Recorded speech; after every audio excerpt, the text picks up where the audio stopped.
The group, which represents Britain's Haemophiliacs, is calling on the government to pay up to £200 million in compensation to those who have been infected by the AIDS virus as a result of National Health Service treatment.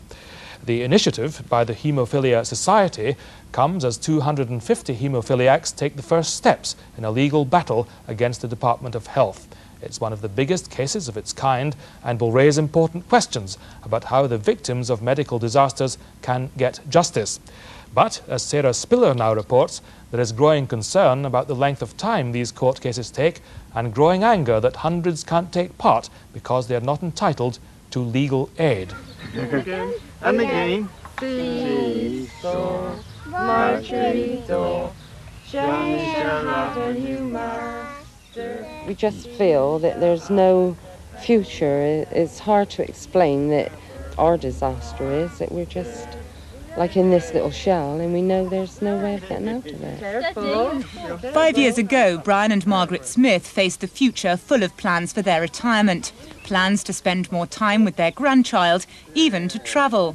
Then Brian was told he was HIV positive. A haemophiliac, he was one of 1,200 with this condition to be infected with the virus, over 80 of whom have died. Now he faces the prospect of full-blown AIDS and has been told the virus is affecting his brain. You just can't sort of get a clear mind. You know, I mean, your mind keeps reverting back to things, you know, why should this happen, a thing like this. Bob was told he was HIV positive 4 years after he married, 2 years after the birth of his child. He can't get insurance, wouldn't be able to get another mortgage, and can't have any more children. For 40-odd years I coped with haemophilia, and I felt cope with it very well. And then all of a sudden there was this that I really couldn't come to terms with, and I really couldn't cope with it initially. No, and the irony of it all was really that the haemophiliacs have had their future perhaps taken away from them by the very drug that improved their future prospects in the first place.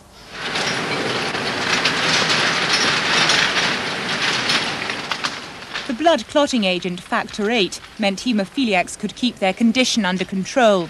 But the fact that Britain was not making enough of this vital agent in the late 70s and early 80s meant factor VIII had to be imported from abroad. Much of it came from America, made from blood which came from paid donors, some contaminated by the HIV virus. OK, tell me if I heard you. Doctors like Peter Jones must now live with the knowledge that the treatment they innocently prescribed infected hundreds of people with a deadly virus.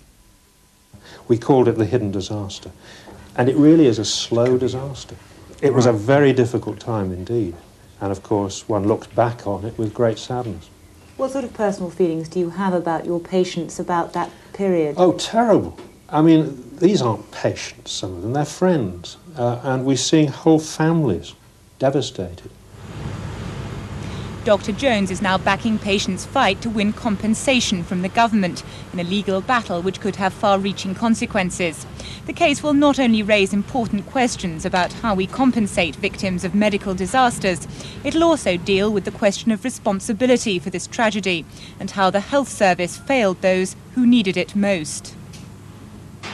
I think we as a society, of which we are represented by government, have a moral obligation to see that their families are looked after, and indeed, of course, the haemophiliacs. But the time is running out, and the way that the law works, the time will have run out, our patients will be dead.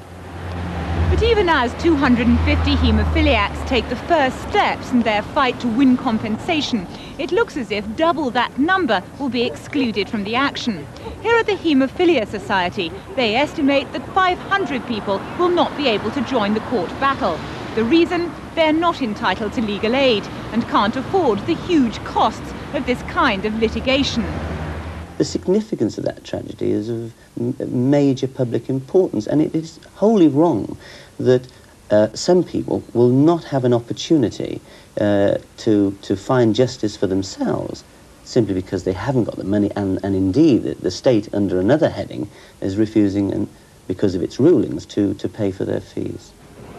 This very issue is at present under review by the Legal Aid Board, and Kenneth Farrow has helped draft proposals which will make it easier for claimants in cases like this to get help in the future. Sadly, though, the changes will come too late to help haemophiliacs. The major change is that somebody who applies for legal aid after these arrangements are implemented will get legal aid if he has a meritorious case, irrespective of his financial circumstances. Insofar as the time when these arrangements can be implemented, I think it's unlikely that they can be applied to claims which are already in existence. That's a nice cup of tea. Thank you, Madam. Brian would get legal aid if the changes were in place. As it is, he's been refused help because he got a pension when he left work through ill health and because Margaret works part-time. And along with hundreds of others, he can't afford to fight for the compensation he feels is his right. To be honest, I haven't got much of a future to look at, but all I think of is if anything happens to me, I mean, as long as Margaret, that's why I'd like to fight for compensation. Somewhere along the line, somebody should be prepared to say, yes, this mistake was made. We know we've destroyed your future. Here is something to compensate you for the loss of that particular future. At present, the only hope for people who can't get legal aid is that a benefactor will step forward to fund the action. But even if that does happen, what are the chances of winning? Well, a recent counsel's opinion sought here at the Inns of Court in London suggests the case does have a reasonable prospect of succeeding. But these sort of big actions are notoriously difficult and expensive, involving complex issues of liability. The haemophiliacs will claim the government was negligent, and crucial to the case will be the role of the laboratories that make Factor 8. The case will allege that despite warnings about the dangers of imported products, health ministers failed to put the money into this plant to make England and Wales self-sufficient in the product.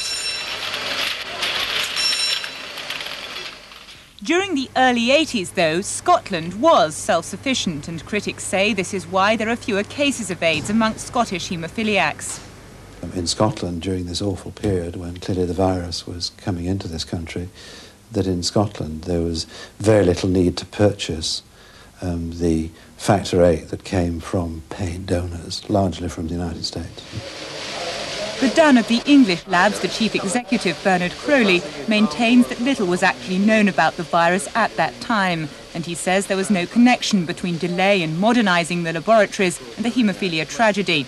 He insists AIDS took everyone unawares. The HIV virus was in existence and fulfilling its dreadful mission before it had been identified.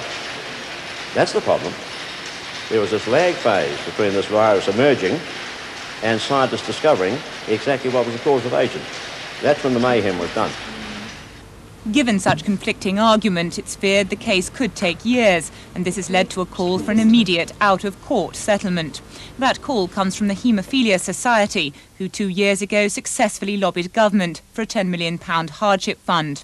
At the time, the Department of Health insisted this wasn't compensation, but now the Society's General Secretary, David Waters, claims the fund is inadequate and is launching a campaign for compensation of £200 million.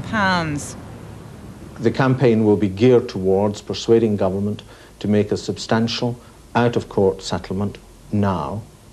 We believe there's a groundswell of political opinion which would support such a move. We also believe that unless that is done, people with haemophilia will not be able to benefit from this compensation in their own lifetime. Just sit forward for me. Let me just have a feel at the back of your neck. Now just relax. Whatever the outcome of the campaign, many hope that bringing the haemophiliac tragedy once again to public attention will reopen the debate about care in the future. Good. Again, deep breaths on. Out. We've had a hepatitis tragedy in haemophilia, we've had an HIV and AIDS tragedy in haemophilia, and we must look to the future to make sure that the best possible standards of treatment and care are secured. With the modernised Elstree laboratories reaching nearly 75% self-sufficiency in Factor VIII and blood screening procedures, many believe the future is looking up for haemophiliacs. But the development of new treatment could yet pose dilemmas for the NHS in years to come. Research is underway into a genetically engineered Factor VIII, free of all viruses. But it may only be available from abroad at huge cost, all of which could raise difficult questions about how much we're prepared to pay to treat the next generation of haemophiliacs. For those hit by the tragedy of this generation, though, the hope is that lessons can be learned for the future as they live with the legacy of the past. You feel you must do something to safeguard your children's future, my wife's future, and yet I can't. There's nothing I can do. That's the frightening part. You just don't know how long you've got. It does make you feel that you want to be secretive about it because of people's attitudes. I mean, the reality of it is very, very bad. Sarah Spiller reporting.